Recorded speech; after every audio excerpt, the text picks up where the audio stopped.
Hello, everyone. Welcome to the first meeting of the Rethinking European Development and Security series for the spring quarter, although it doesn't look like spring out there. With me is Catherine Stoner, my unindicted co-conspirator. This is a joint project of the Center for Democracy, Development, and the Rule of Law, the Europe Center, and the Hoover Institution. And today we're delighted to welcome Brian Taylor, who is a professor of political science at the Maxwell School of Citizenship at Syracuse University. He's an expert on Russian politics, coercive institutions, the development of the state, and civil-military relations. He's the author of 3 books on state building, civil-military relations, and the Code of Putinism. And last year, he published the heroically titled Russia, a very short introduction. So there's really no better person than Brian to address the topic of the Russo-Ukraine War, peace for our time. Please join me in welcoming Brian.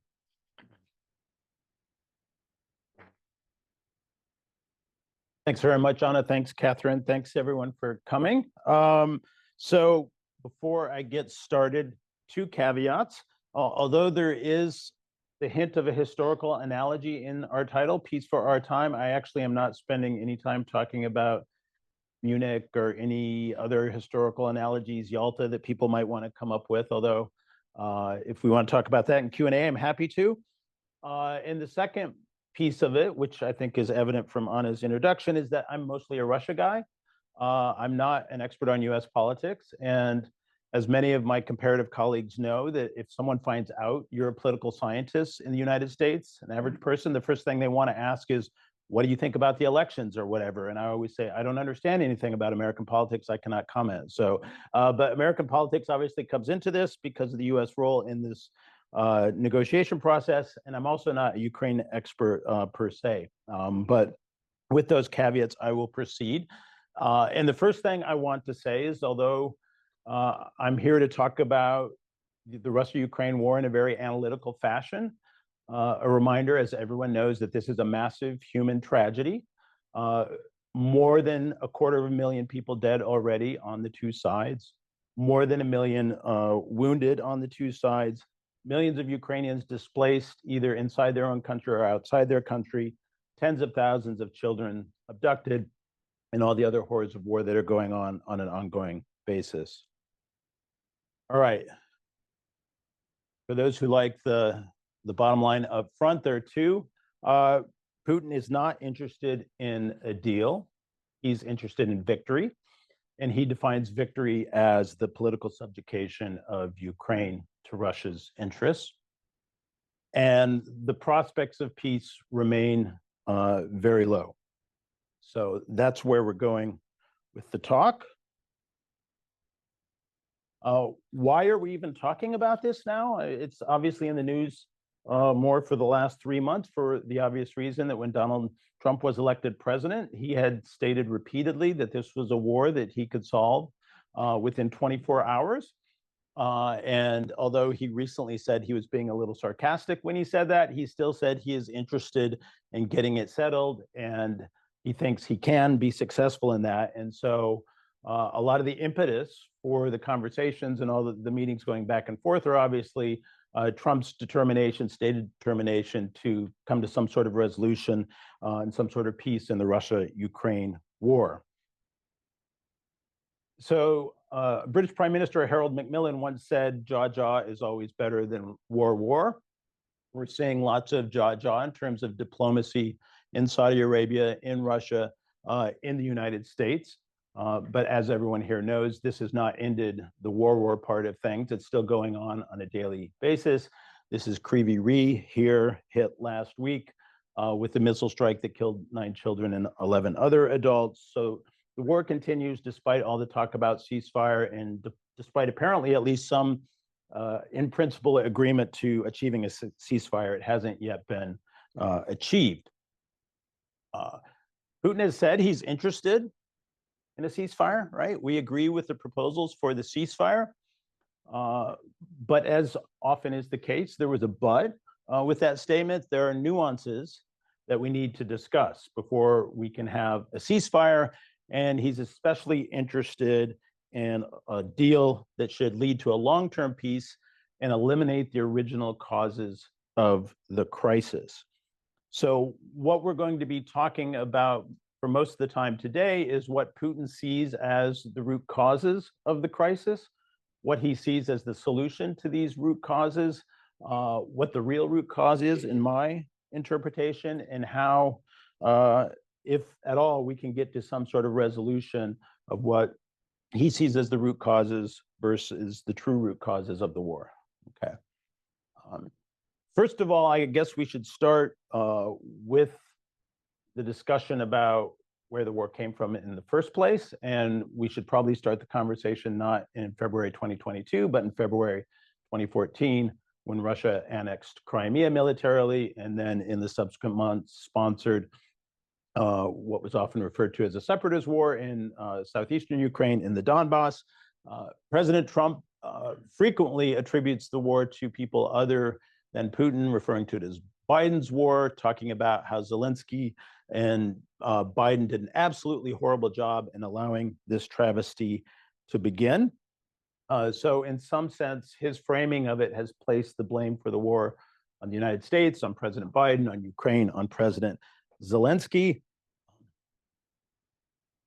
I'm going to say this guy actually is the person most responsible for the war, not Zelensky, not Biden. And it has a lot to do, I will argue, with his imperial ideas about Ukraine and Russian attitudes about Ukraine, and also his resentments against the West built up over many decades. There's an interesting debate in the sort of Russia-Ukraine community about whether we should talk about this as Putin's war or whether we should talk about it as Russia's war. I think the obvious answer is it's both Putin's war and Russia's war. But also there's really only one person who could have started this war.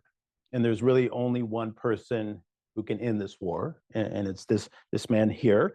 And that's because he is what comparative political scientists would call a personalist dictatorship. And if I can have 20 seconds of comparative politics literature, the way people in the field tend to talk about autocracies is there are four basic types: monarchies, single-party systems, military dictatorships, and personalist dictatorships.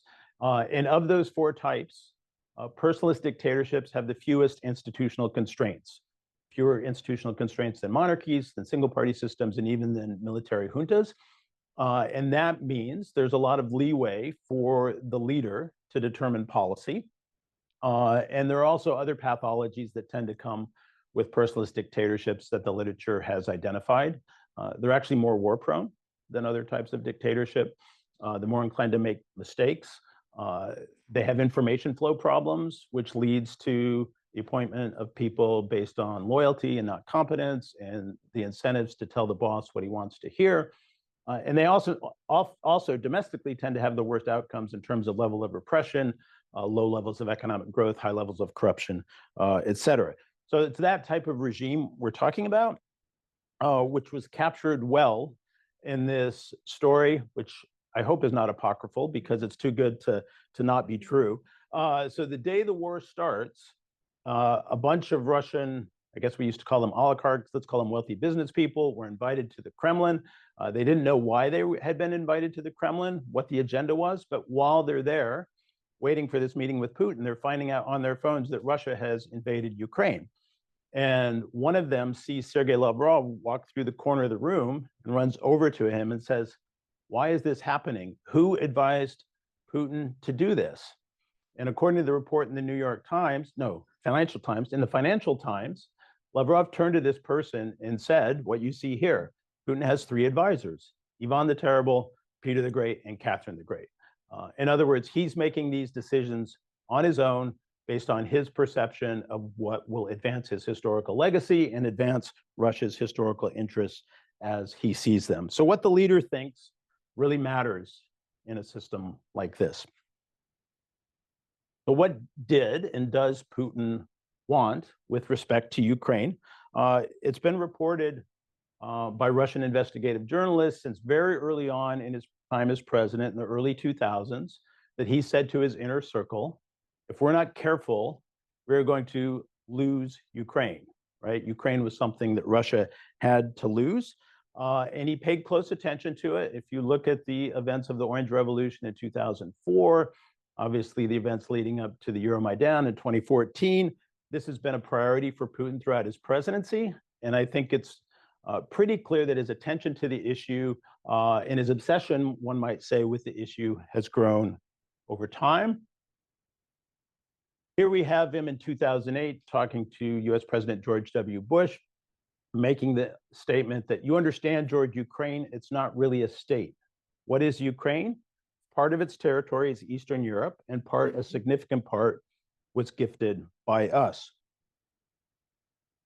When COVID hit and Putin was isolated, one of his various palaces or mansions, he became even more kind of obsessed with this issue, wrote a very long essay, 5,000 words. And when I say wrote, he worked with a government official and some House historians to write an article, but it came out under his name. And I think it pretty accurately reflects the way he sees the Russian relationship with Ukraine on the historical unity of Russians and Ukrainians. And I think in hindsight, we can see that that was, in some sense, the manifesto for the war that was started the following February. This is a piece of commentary by a Russia analyst who I think does a fairly good job, a very good job, actually, Tatiana Stanvaya. She said this last fall, at no point during the war has Putin abandoned his paramount aspiration to change Ukraine politically, ensuring that it becomes neutral and quote unquote friendly, okay? And you can see some of these things. So the bottom line is Russian political control over Ukraine. That's the objective. And you can see many of these things in the speech he made on the eve of the full-scale invasion on February 21st. He reiterates this point that he's made several times in the past. Ukraine actually never had stable traditions of real statehood. He repeats the idea that Ukraine has been reduced to a colony with a puppet regime. And I think this sort of follows from his understanding about Ukraine's history and the historic unity, as he sees it, of Russians and Ukrainians.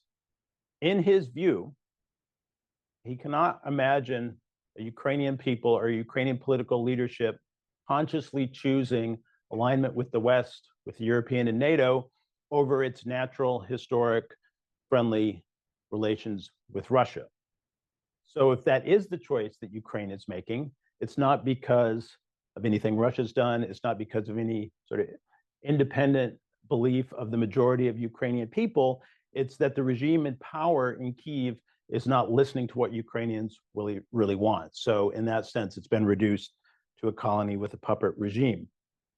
He goes on to talk about what he refers to as Neanderthal and aggressive nationalism and neo-Nazism being elevated in Ukraine to the rank of national policy. And we'll talk a bit about what he's talking about when he talks about neo-Nazism in a bit.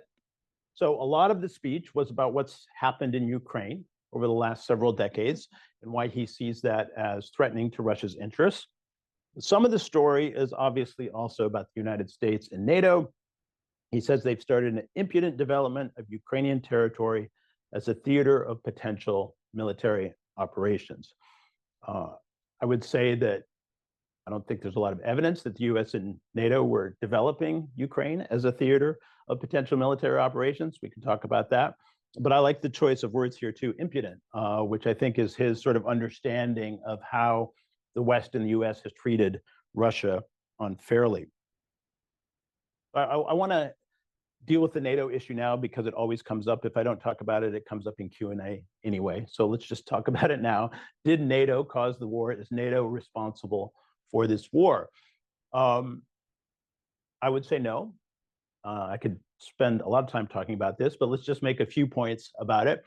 First of all, the last time a country prior to 2023, I guess I should say now, last time a country prior to 2023 that bordered Russia joined NATO was in 2004 when the three Baltic states joined. The population of the three Baltic states combined is smaller than the entire population of the Moscow region and city, right?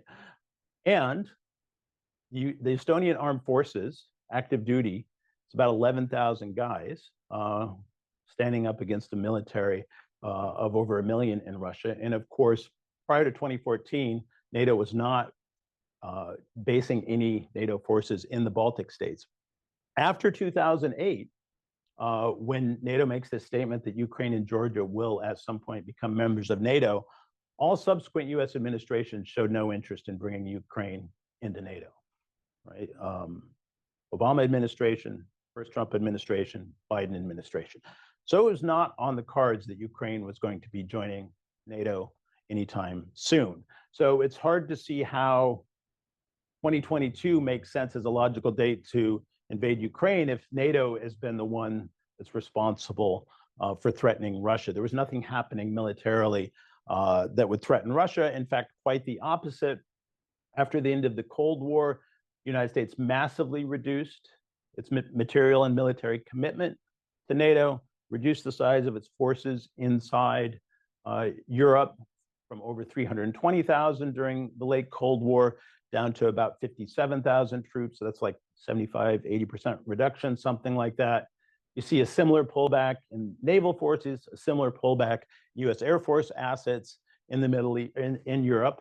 And a lot of US military assets in Europe in the 2000s are actually there because it's easier to get from there to the Middle East than it is, to get there from the continental United States. So the US has radically pulled back its commitment in Europe to the extent that by 2013, the number of heavy tanks, Abrams tanks in Europe held by the US is down to 0, right? The military commitment has retrenched considerably. Also, if we look at what happens inside Russia, and with respect to the Russian military, after 2008, that statement about Ukraine will one day join NATO, Russia doesn't do anything militarily that makes you think they're worried about that. The size of Russian forces in the 2 military districts that border Ukraine actually decreases after 2008. And that's the period of Russian military reform where the impetus for this military reform is we've got a Soviet Cold War military designed for major military confrontation with the United States and NATO and Europe. We actually need to restructure our military to be more nimble and go for more regional contingencies. They reorganized their military mobilization system, et cetera, to deal with other threats other than the one of a potential invasion from NATO. Final point on this for now is Sweden and Finland obviously joined NATO subsequent to the 2022 invasion, and it doesn't seem to have alarmed Putin at all. So Ukraine's in a different category than a country like Finland, despite the long Finnish border with Russia, despite the fact that Finland is extremely close to Putin's hometown, St. Petersburg. When I was living in St. Petersburg, I knew someone based at the consulate there who would actually take the train to Helsinki to get a haircut. That's how close it was, right? She liked her hairdresser in Helsinki, so she'd get on a train and go to Helsinki, right? She'd be there in 90 minutes. For all of these reasons, I would say that this is a distraction from what is the main cause of the war. All right, so how does Putin propose to end this war? What is his vision for where things should go? We actually have a very long speech he gave to the Russian Ministry of Foreign Affairs last summer that laid out a lot of his positions about what might be a just settlement from his point of view. So what does he see as necessary? The first thing he says is Ukrainian troops must be completely withdrawn from the Donetsk and Lugansk, we've got the Russian spelling here, People's Republics in the Kherson and Zaporizhia regions. They must be withdrawn from the entire territory of these regions. And I'll talk about that piece of the puzzle in a second. And then he goes on to say later in the talk, Ukraine should adopt a neutral, non-aligned status, be nuclear free, and undergo demilitarization and denazification. Okay, so this is what he set out in the summer of 2024. How have things changed? This was the Russian proposal 2 days ago from Sergei Naryshkin, who's head of the Foreign Intelligence Service in Russia. Naryshkin, like Putin, is from Leningrad / St. Petersburg, joined the KGB in the mid-1970s, roughly the same time frame as Putin, has been Speaker of the Duma, Chief of Staff of the Presidential Administration, Head of Foreign Intelligence Service. So someone very close to Putin. If you've seen his name before, like if you're not like a Russia-focused person, the time you might have seen him was when he wanted to fall through the floor when on February 21st, 2022, there was that Security Council meeting and all the members of the Security Council were supposed to get up and endorse Putin's plans for Ukraine, and he gets his lines wrong and Putin humiliates him, and he has to sit down kind of chastened, but he's still in the game, still in the picture. This is what he laid out 2 days ago.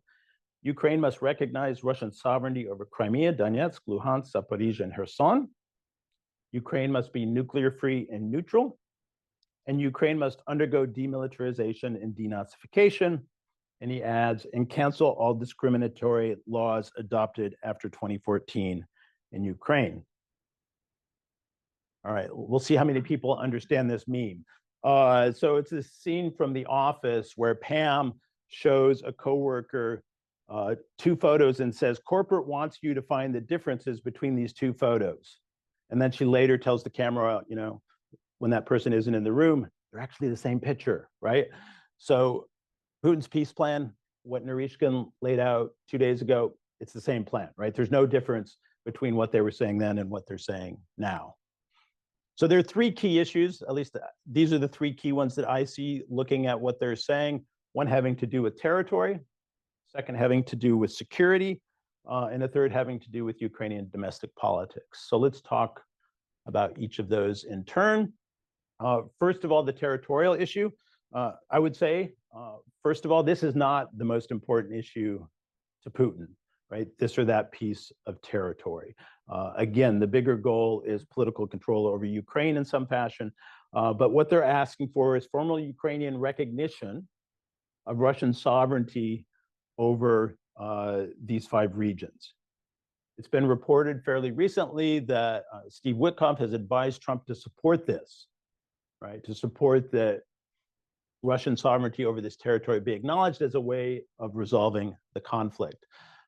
And so parenthetically, I want to note that this would reverse close to 100 years of US foreign policy with respect to territory won by military aggression.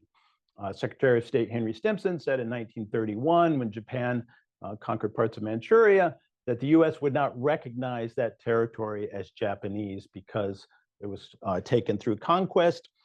The Secretary of State in 1940, I don't remember his first name, but Wells, said when the Soviet Union conquered the 3 Baltic states of Estonia, Latvia, and Lithuania, that consistent with the Stimson Doctrine, we will not recognize Soviet control over the 3 Baltic states. And for any of you who grew up in the Cold War and looked at a US-produced map about that part of the world, throughout the entire Cold War, there was a little sort of disclaimer that says the US does not recognize Soviet control over Estonia, Latvia, and Lithuania. So this would be a reversal of US policy if the Trump administration were to decide to endorse the view that these territories belong not to Ukraine, but belong to Russia. So what does Ukraine have to say about this? Zelensky actually was talking about this earlier today, but it's against the Constitution to change Ukraine's borders, so they would have to deal with that issue. Zelensky calls this a red line and says they will never agree to recognize these territories as part of Russia. At the beginning phase of the war, after the full-scale invasion, the Ukrainian objective was to militarily reclaim all of these 5 lost territories, or Crimea and parts of the other 4 lost territories that they don't currently control. But more recently, Zelensky has said we will potentially accept a peace deal, but not endorse Russian control, and we will try to reclaim our territory using diplomatic means. One final thing I would like to note is that in contrast to Russia, Ukraine is not asking any Russian territory as part of a settlement, right? It is just not asking for it. In fact, the question never even comes up as part of the discussions. All right. So this map shows current Russian military control over these 4 regions of Luhansk, Donetsk, Zaporizhia, and Kherson, as well as Crimea, obviously. You can tell right away that 3 of these 4 regions have a lot of territory and therefore a lot of people that are not under Russian control, and there seems to be no chance that this will change anytime soon. The Russian military and Vladimir Putin have been trying very hard to take control over all of Donetsk since 2022 without a great deal of success. So looking at this a bit more closely, these are numbers from Ukrainian media about the extent of control. Ukraine controls roughly 30% of Kherson, which is roughly 300,000 people. The capital of Kherson, the city, was temporarily occupied by Russia early on in the war, but they were expelled. And so from the time that the full-scale invasion started more than 3 years ago, Russia has not managed to militarily conquer one single regional capital of all of the Ukrainian regions. The Ukraine also currently controls roughly 40% of the territory of Donetsk and around 30% of the territory of Zaporizhia. Also, they control the capital city of Zaporizhia. And there's a tiny sliver of Luhansk that Russia currently doesn't control, but there aren't many people there at the moment. In total, this adds up to more than 1 million people still living in Ukrainian-controlled parts of these regions. Why does it matter so much for Putin to say they acknowledge that we control all of these regions rather than just a ceasefire in place? One part of the story is legally, those 4 regions were incorporated into the Russian constitution at the time of the referendums that were conducted in 2022, fall of 2022. And just to be clear here, those referendums were bogus. They were enforced at gunpoint. There's no sense that they reflect the will of the population living there. And of course, the people that were living under the parts of those regions under Ukrainian control did not participate in those referendums anyway, which were fictitious. So there's the constitutional issue on the Russian side. There's also the military issue, which I think is at least as important. If you can see where the Dnipro River runs out into the Black Sea near Kherson, if Ukraine had to give up the parts of Kherson and Zaporizhia that are currently controlled by Ukraine, this would give Russia a military foothold on the western side or the right bank of the Dnipro River, which would obviously make it considerably easier for Russia at some point in the future to extend its military operations further into Ukraine if they achieve those at the negotiating table. So although I said this is not the most important issue for Putin, I think it should be the most important issue for the United States and for other countries in the international system because of the implications, both legally and politically, of recognizing a territorial transfer here. Obviously, it violates the UN Charter. It violates the 1975 Helsinki Act. It also violates a number of commitments that Russia has made since 1991 to Ukraine's lawful international borders as established in 1991 at the time the Soviet Union collapsed. They stated this in December 1991 at the Alma-Ata Declaration. 3 years later in the Budapest Memorandum, which has been talked about a lot already, but it's the one that led to the transfer of nuclear weapons on Ukrainian territory, either being dismantled in place or returned to the Soviet Union. So Ukraine became a non-nuclear power with security assurances from the UK, the US, and Russia, but also in the Treaty on Friendship and Cooperation and Partnership and the Treaty on the State Border in 2003. All of those agreements recognize Ukrainians' lawful international borders as of 1991. If you look at the date on the Treaty on the State Border, it will not surprise you to learn that the person who signed that treaty on Russia's behalf was President Vladimir Putin. And as recently as 2008, maybe more recently, but that's the most recent one I know of, he said that Russia has long recognized the borders of modern-day Ukraine. Okay, so for reasons of international law and Russia's own commitments, I think it's important to uphold that principle. And a colleague and I at Syracuse University, Renee DeNevers, co-authored an article in Journal of Democracy a couple of years ago. It's for their website, in which we refer to this war as a war of recolonization. Jens Stoltenberg, former NATO Secretary General, described it as the largest attempted annexation of European territory by force since the Second World War. The amount of territory that Russia currently occupies in Ukraine is larger than Austria and Switzerland combined. So we're not talking about like a tiny amount of territory. And most comparable post-World War II cases of territorial conquest militarily took place in post-colonial territorial disputes. One could put Vietnam in that category, the Korean War, perhaps in that category. We could talk about Western Sahara, we could talk about Tibet, we could talk about East Timor. The thing about all of those disputes is those were disputes which had not been resolved, and there was no international recognition for those states at the time that this took place. The one case of major territorial conquest against an existing UN recognized state since World War II was Kuwait, obviously, and that was reversed by UN Security Council vote and UN military action led by the United States. So this should matter a lot to the US, this principle about non-recognition of these territories. I would say the reason we call it recolonial, I think the simplest analogy, I said I wasn't going to talk analogies, but I'm going to give one, was if Britain, several decades after recognizing Irish independence, turned around and said, oh, we changed our mind. We want Ireland back. We're going to invade Ireland from Northern Ireland, right? Those are English speakers there after all. They should be part of the UK, right? Anyway, so I think it's a really unique event in the post-World War II period. I don't think there's anything quite like it. And the bonus is the nuclear implications. If a country with territorial ambitions against another state has nuclear weapons, succeeds in taking that territory with conventional means, and then deterring other countries from trying to help that country recapture that territory because they have nuclear weapons and can threaten to use them, that should give an impetus to any country with territorial designs on its neighbor to get nuclear weapons first. And it also should give an impetus to any country that fears such an attack by one of its neighbors to also consider getting nuclear weapons. So this has proliferation implications potentially as well. All right, the security issue.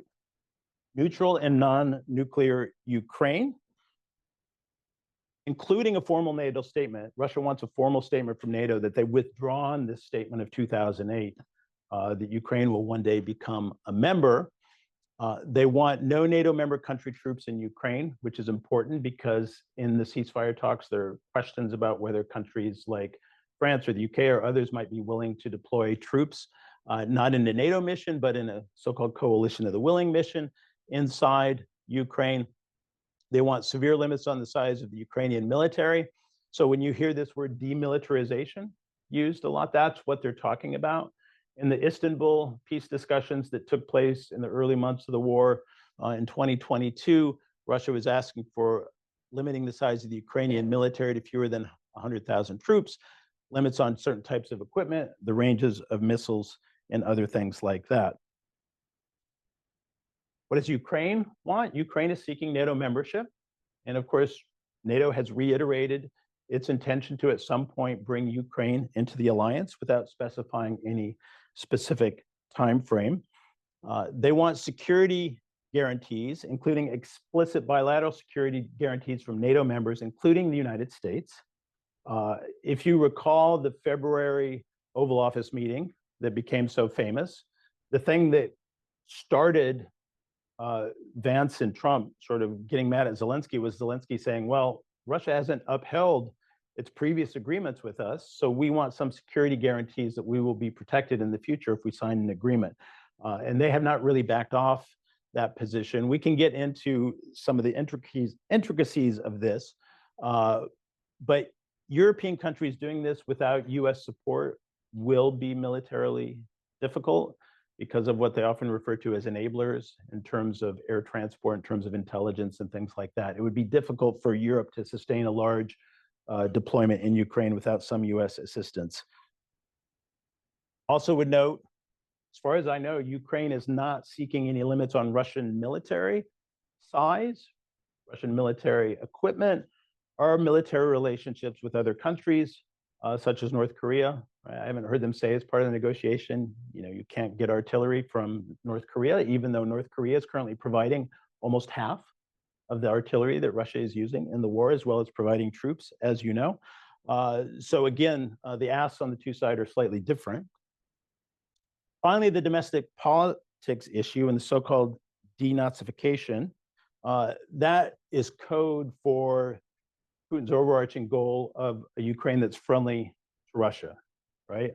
And they're asking specifically for changing language laws to make Russia a state language, changing historical memory laws that Ukraine has adopted since 2004 and again since 2014. I'm going to bracket those issues. It's not my area of expertise, but we can talk about those if people want. They want new elections in Ukraine for president, and Putin has been very explicit, arguing in recent months that Zelensky is an illegitimate president because the time frame for Ukrainian presidential elections passed last year because it's illegal under Ukrainian martial law to hold elections, but they're asking for new elections. Before moving on to the Ukrainian side, I would note that both Ukrainian and Russian speakers have fewer political rights in Russia than Ukrainian and Russian speakers have in Ukraine. Okay. All right. Ukraine says all this talk about changing its domestic politics are off limits for a ceasefire or peace settlement. It would be an infringement on their sovereignty. As I noted, elections would not be legal under martial law. You can understand why, right? If the war is going on, as I said at the beginning, millions of Ukrainians have been displaced, either inside their country or outside the country. How and where would they vote? Would it be secure for people to gather at polling places?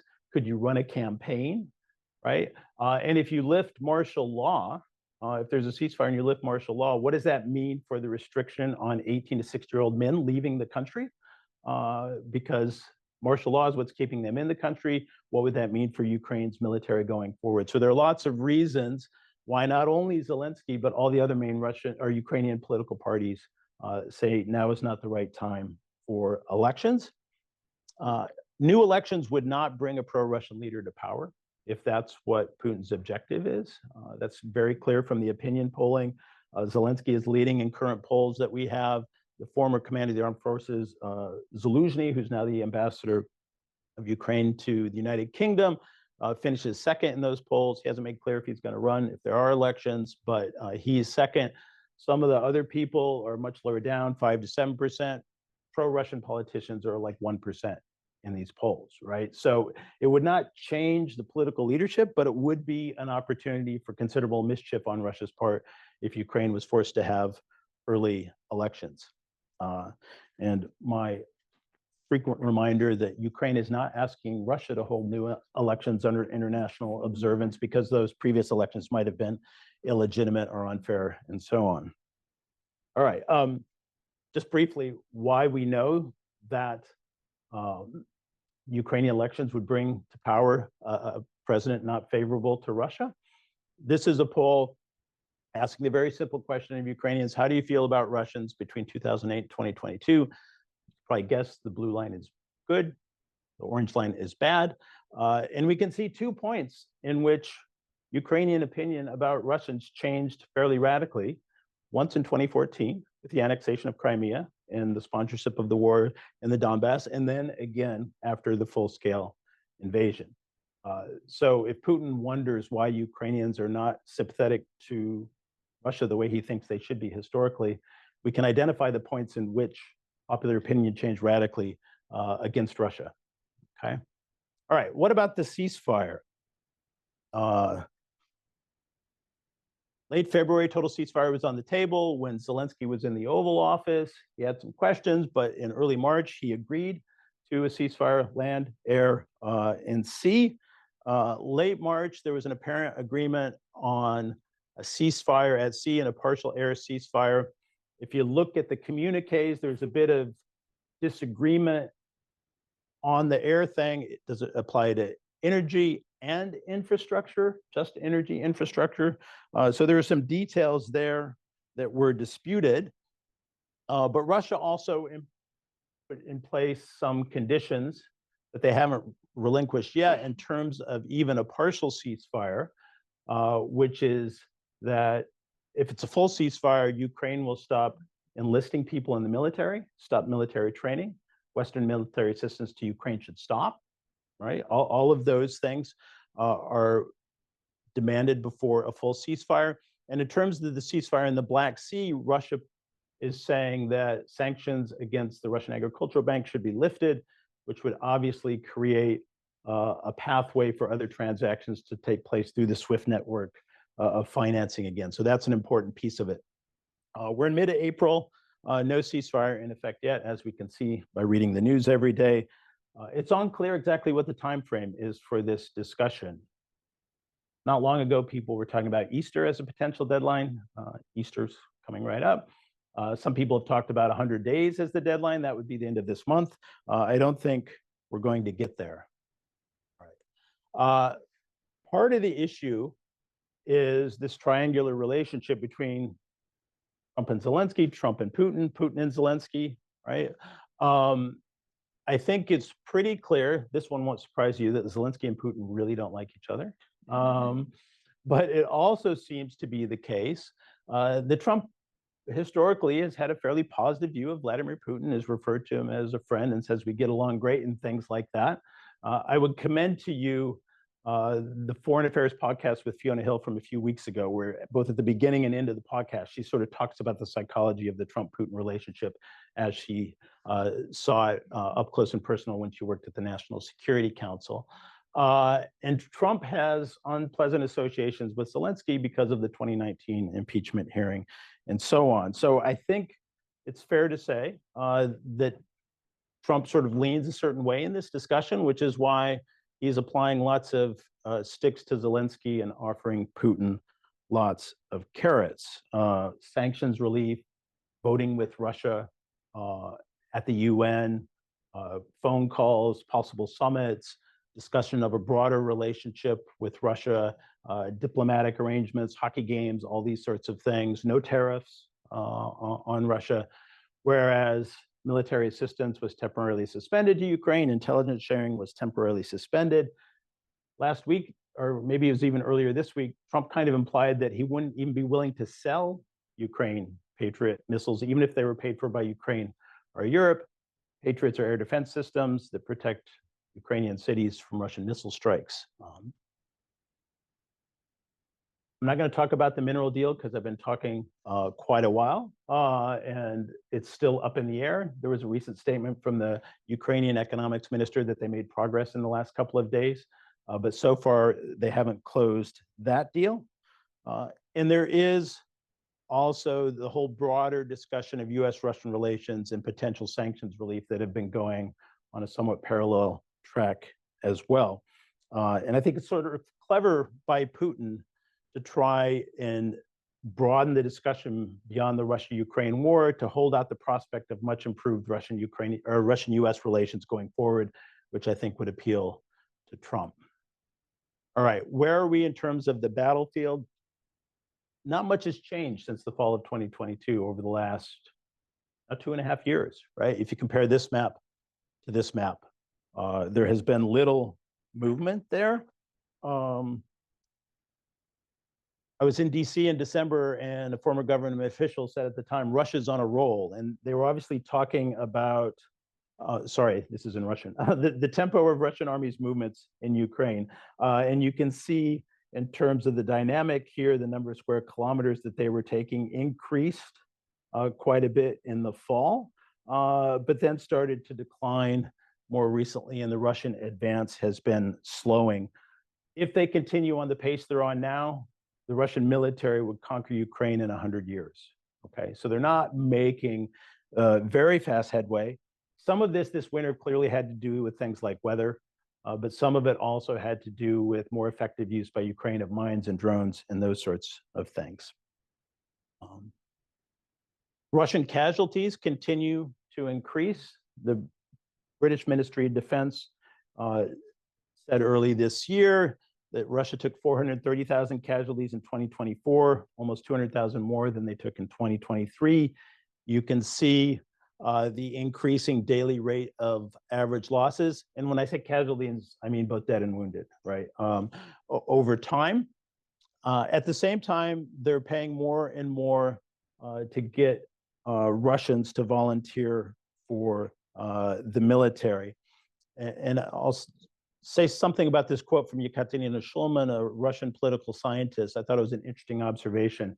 She said, it's the first time in Russian history that Russia has more money than men, right? If you think about, Stephen can correct me if I'm wrong, but if you think about sort of the time of Peter the Great or the time of the Napoleonic Wars or World War I or World War II, Imperial Russia or the Soviet Union could always mobilize lots of peasants and other men for war. They tried a mobilization, which they succeeded in the fall of 2022, calling up reservists, but lots of Russian men left the country.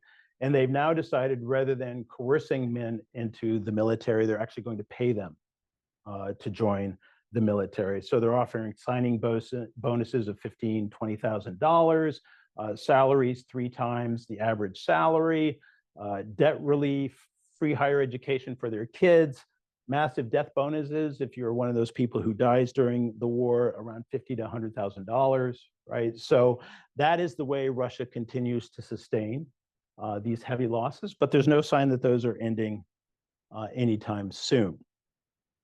All right, when will it end? And I'm not talking about my talk, which is going to end soon, but when will the war end? We get this question all the time, and I'm stealing an answer from Steve Koch, and I remember he gave to the New Yorker a few years ago. What makes you think it will end? And I think we're still in the same place now that we were a few years ago. Russia is not yet running out of men, money, or material. Both sides currently prefer fighting to a settlement. They think they have more to accomplish, or that their losses would be greater than continued fighting.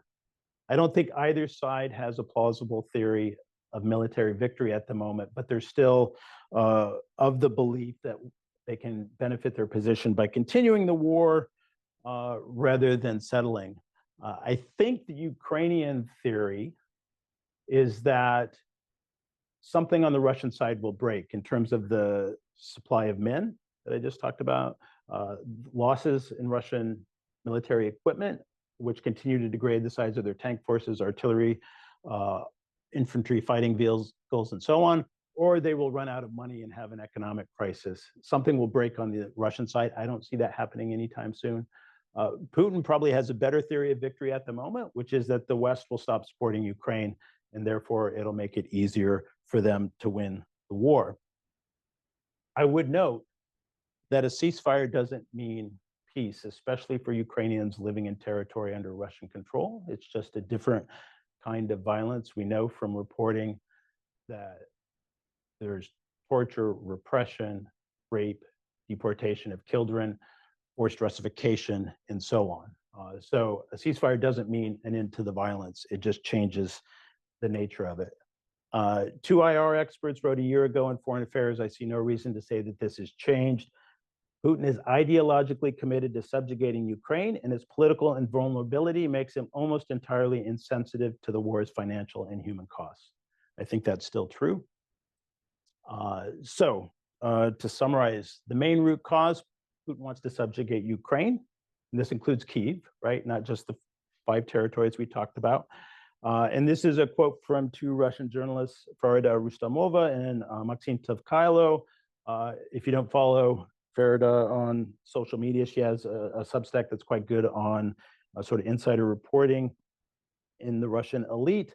The Russian president believes he has a good handle on Trump's character and can charm him into ending the war on Russia's terms. I think that's accurate in terms of an assessment of what Putin thinks, and I think it remains to be seen if it's accurate in terms of what will actually happen. But Putin is also prepared to wage war for a century if that doesn't work, and I also think that is correct. So thank you, and I look forward to the discussion. Should I be here or up here?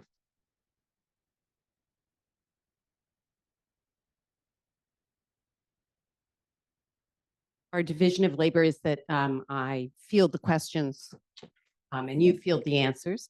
Oh, darn. So yes, if you just indicate with your hands up, I will make a list here. So Dee Dee, I see you first. Go ahead now. I'm the least knowledgeable about Russia in this entire room, but thank you for this talk. It was very grim. And I'm wondering about beyond root causes, proximate causes.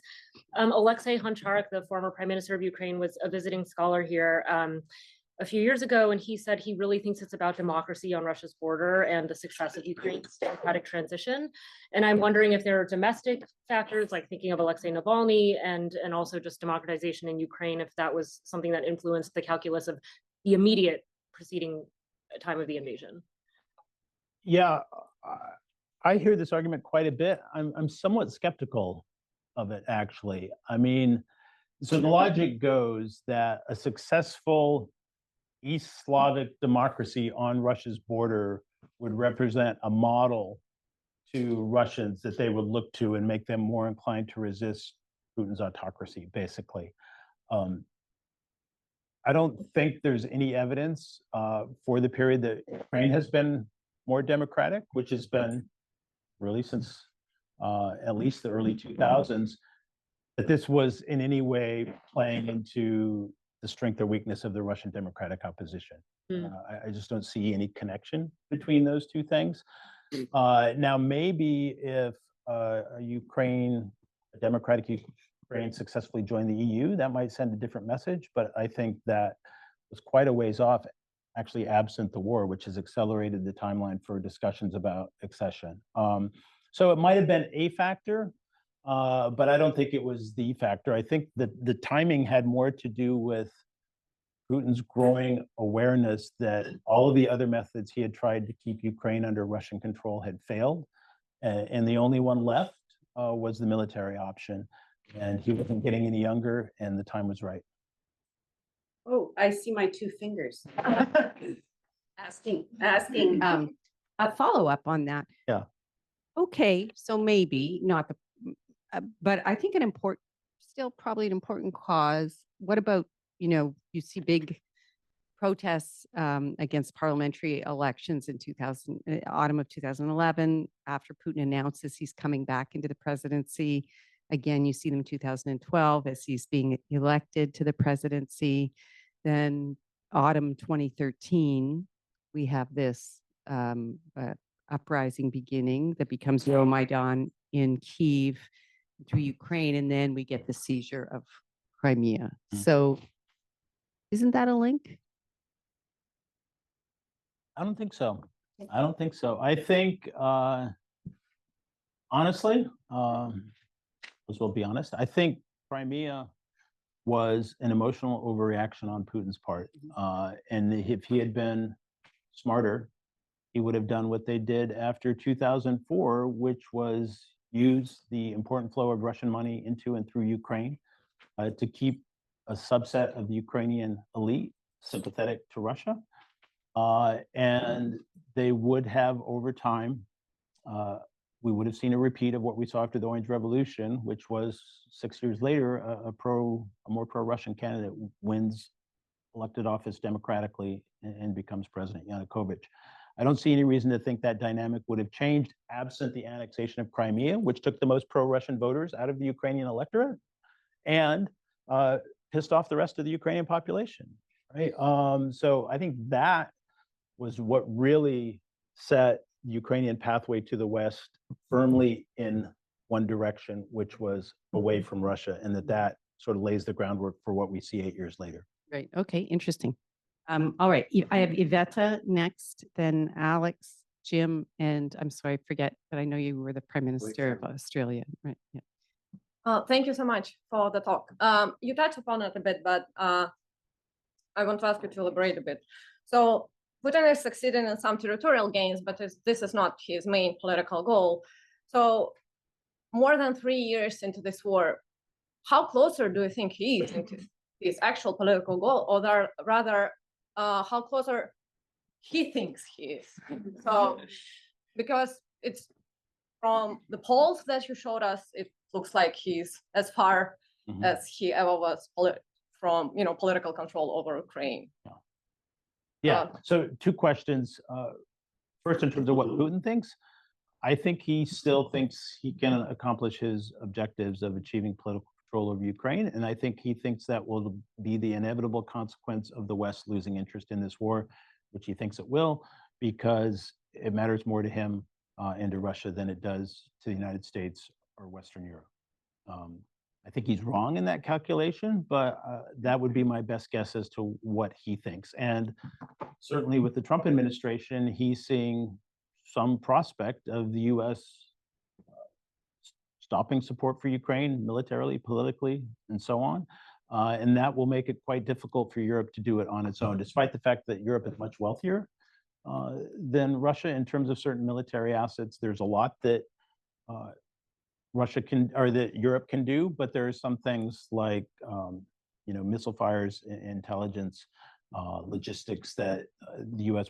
can provide that Europe doesn't quite have, especially, I would say, air defense and sort of short-range missiles that can hit, from 25 to 200-kilometer kind of length. I don't think anyone can replace what the U.S. does in that respect.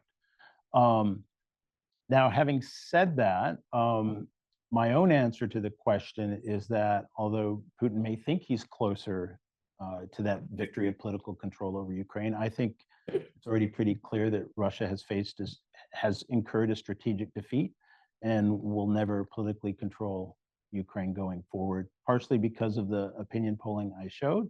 But even if there is, well, first I would say that the dynamic has changed quite a bit over the last 3+ years. Ukraine is now providing more than half of its military materiel, and most of the Russian casualties are caused now by Ukrainian domestically produced drones, right? So Ukraine is in a better position in terms of military industry than it was 3 years ago.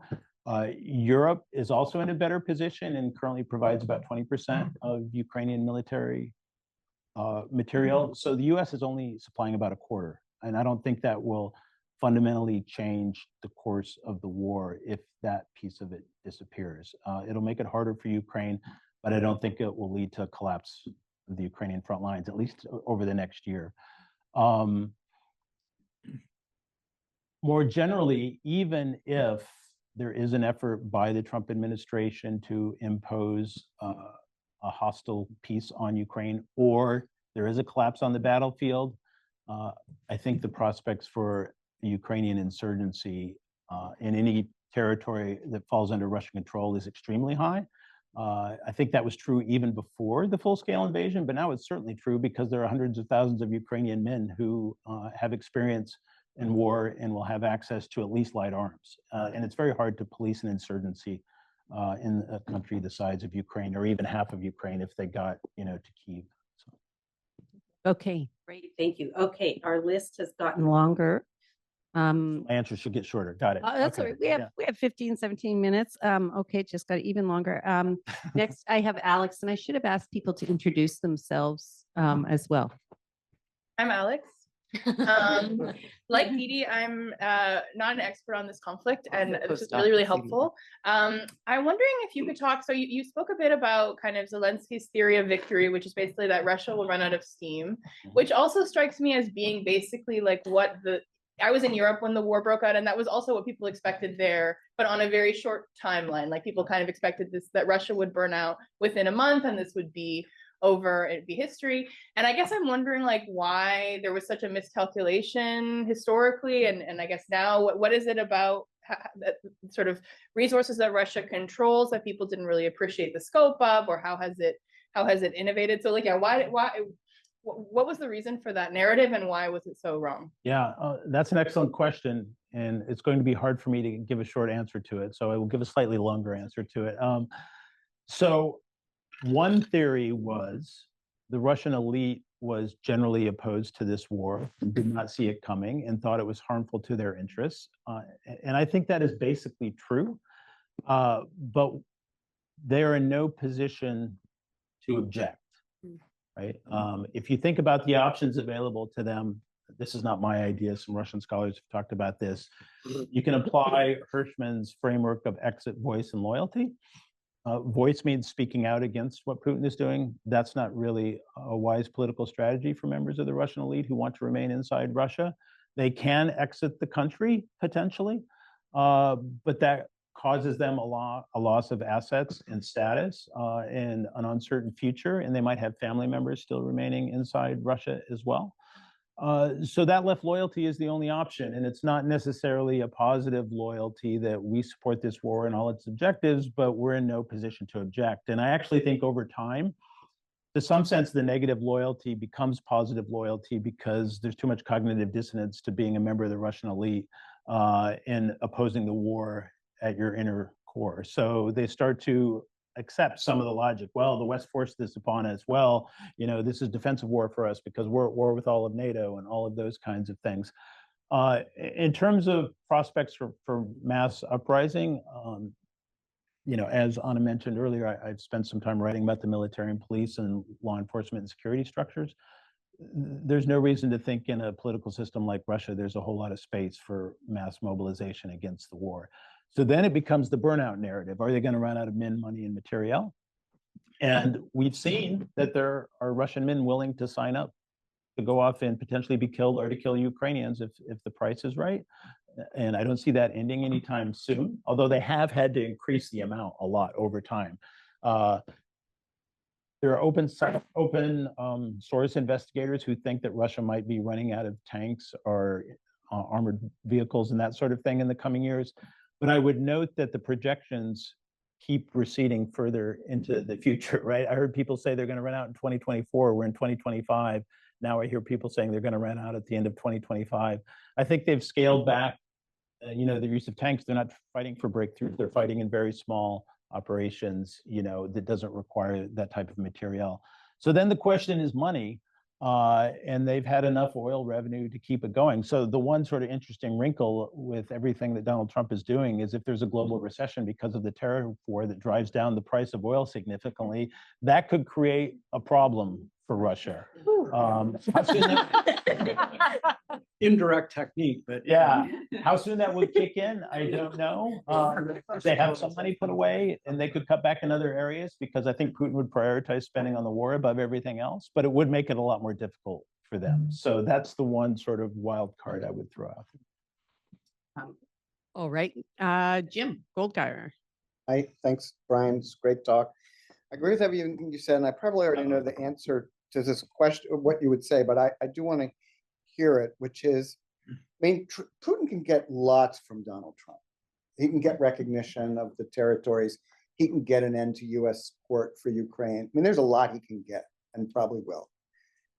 Still doesn't give him a change in regime. Doesn't give him an end to European support. Doesn't give him an end to Ukrainian production, defense production. It doesn't enable him to control a pliant Ukraine. Mm-hmm. Is there a way that he would recognize that? Because he could get so much if he didn't pursue the maximalist goals, but he does seem so committed to the maximalist goals. But I just don't, as you were saying, to control all of Ukraine and face an insurgency would be a disaster for Russia. So I'm just trying to understand whether he would ever sort of clue in that no matter how many conversations he has with Steve Witkoff and Donald Trump, he can't get all the things he wants. Yeah. Great question. I don't know the answer to that question. Kremlinologists, Russia specialists, whatever, frequently adopt I can't access Putin's brain. And I've probably gone further than many in trying to say, yes, I can access Putin's brain and have a sense of what he's thinking or feeling. But on this issue, my gut, if the gut is something we should listen to rather than my brain, my gut is he's not giving up, right? Guy's 72 years old. He's the mother city as far as he's concerned, 1,000 years of Russian-Ukrainian history. All of that's nonsense, by the way, but that's what he thinks. So I think the only thing that would lead him to settle for less than that was if he was forced to maintain himself in power. And this brings us back to the previous conversation. So I don't see him giving up unless he's really seeing things internally going off the rails. And the economy's growing right now, right? 4% last year. All right, former foreign minister of Australia. Yeah, Alexander Downer. Alexander. I was wondering if you could say a little bit more about the trajectory of public opinion in Russia on this issue, which I understand Putin as an autocrat and he's not going to be replaced anytime soon. And if he was replaced, somebody worse could replace him, somebody more aggressive on this issue, possibly. I'm not really sure. What does that look like? But is there a growing skepticism in Russia now about this war, given the huge numbers of body bags that are coming back? And I mean, they've been at it since 2014, 11 years, and they've taken 20% of Ukraine. I mean, they're not that powerful. That's all they can achieve in 11 years. Yeah, not a public opinion expert. I think there's at least one person who knows this stuff better than me in the room. But I would say that to the extent we can tell what's happening in Russian public opinion, there's a massive debate among people who specialize on this about what we can infer from Russian public opinion polling. But my sense of what the opinion polling shows us is that there's about a 20% of committed supporters of the war, an equal percent pretty strongly opposed to the war. And the majority of Russians are just trying to tune it out and pretend it's not happening. And so to tend to go with whatever is happening, you know, they must have their reasons. They tend to be skeptical of NATO in the West and the US. So they'll go along with it, but they don't really like it. So they try not to think about it. And I think if we look at some of the alternatives polling that's been done by different groups of Russian sociologists, you sort of see those dynamics. But there was a really interesting article by Keith Gesson in the New Yorker a few months ago talking about efforts by Russian sociologists and anthropologists to do more kind of qualitative on the ground kind of thing. And the main takeaway I took from that article was not just this kind of very simplistic 2020-60 kind of framing, but that division runs through every Russian in some sense, right? That they are torn about it. They're not sure what they think. There are things about it that make them unhappy. There are other parts of the war that they kind of support the Kremlin on. And I don't think there's been a lot of change on that from this reporting over the war. I mean, my sense is that most Russians would be elated if the war ended in some capacity. But it's kind of like the weather, right? The Kremlin's like the weather. They can't do anything about it. So why spend a lot of time worrying about it? Now, the one reason that they might have is the one you gave, hundreds of thousands of body bags coming back from the front. That was a slight exaggeration, but we're probably over 180,000 Russian fatalities by now, right?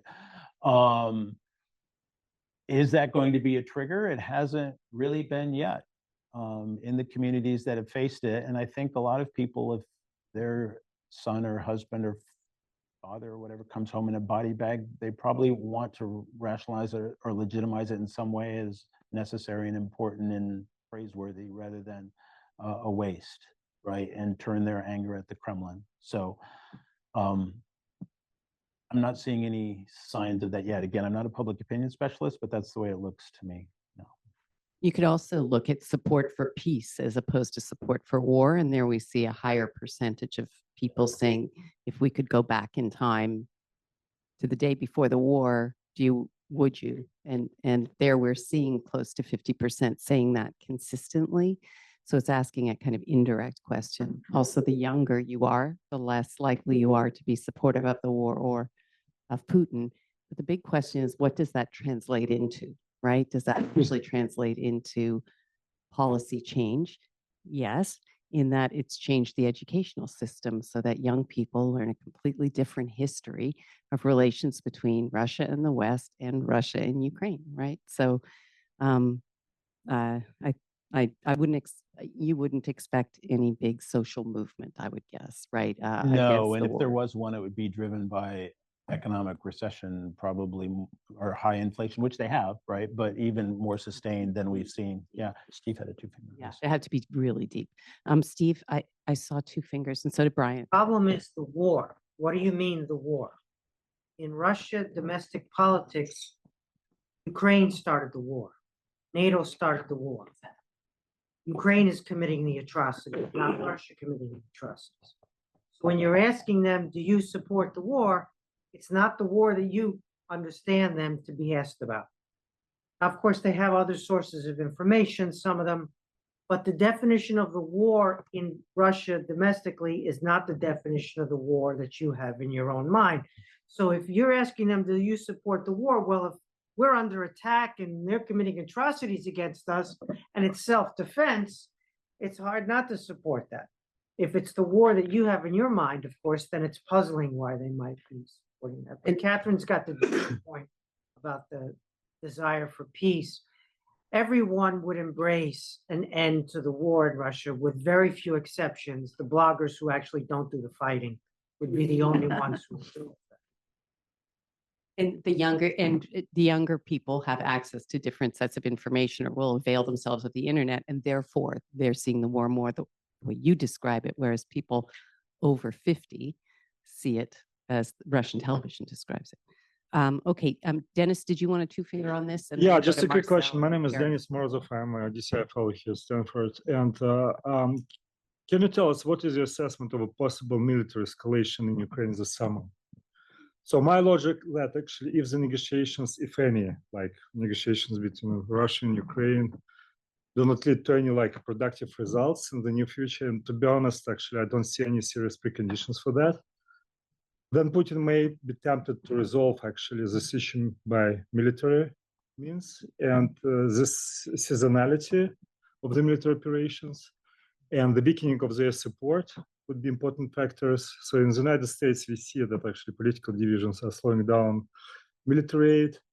Then with new leadership in the United States, also Europe is more hesitant in its long-term commitments. Ukrainian resources are being depleted. Shortage of ammunition, air defense systems, mobilization, and also it's not only capacity to fight, but the will to fight. And what happened in the White House like a month ago when Zelensky was visiting the United States also kind of like undermined like public maybe belief in Ukraine and kind of like long-term support from the United States. So there's also public fatigue. So Putin could be counting on a short-term breakthrough in order to seize strategically important territories. Before you answer. Yeah, and like impose terms on Ukraine. And what could be a response of the West actually? Would like the joint kind of like Western. Do we want to accumulate all the last Yes, ones? and let's just grab Marcel and Karis and you handle what you can. Okay, Marcel. I just wanted to mention Finlandization, which is a kind of historical precedent where Russia took some territory and then They just joined NATO. my recollection of the deal was that Finland was not allowed to join NATO, and there was also some trade agreements between Russia and Finland at the time. So could that serve as a historical template for settlement? Okay, and Karis. Yeah, what happens when Putin's gone? Could be tomorrow, could be 25 years from now, but what comes next? Yeah. All right.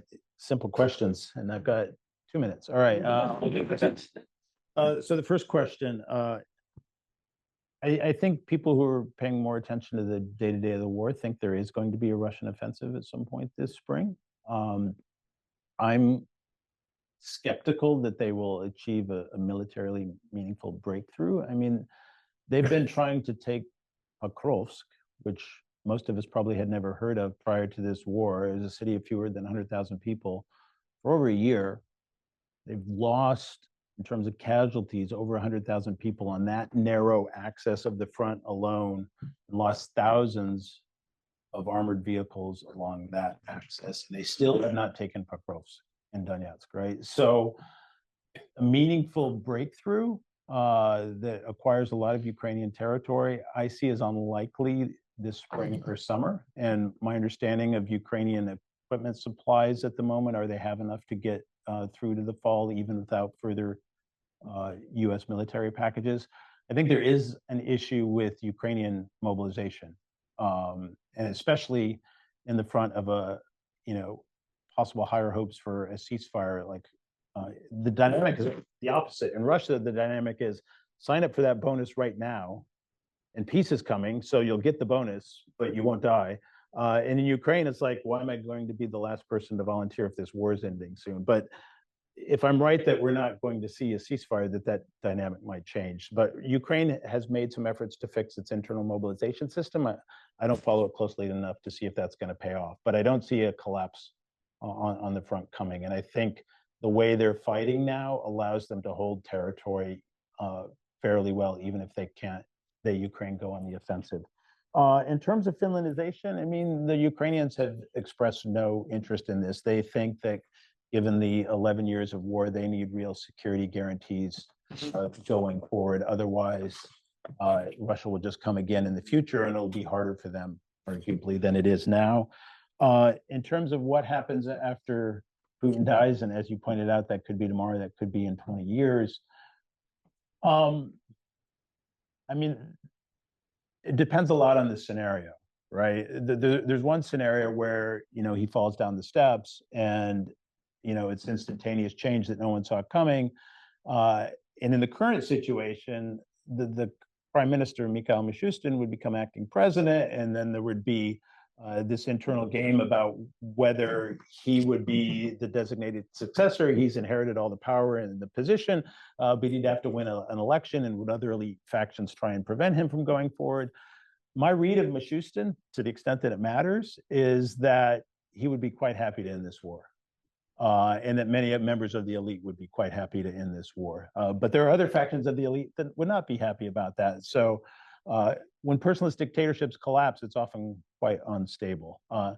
Under a scenario in which he knows he's leaving power, either because he's imminently dying or he decides to step down, which I don't think will ever happen, but posit it does, then he will, in the run-up to that, put in place his designated successor, which is how he came to power in 1999, and will ensure a smooth transfer of power, and all of the different factions will be okay with that scenario. So in that scenario, I see a lot more continuity than the unexpected disappearance. And in that scenario, it's likely to be someone, assuming the war is still going at whatever time frame this is, would likely continue it.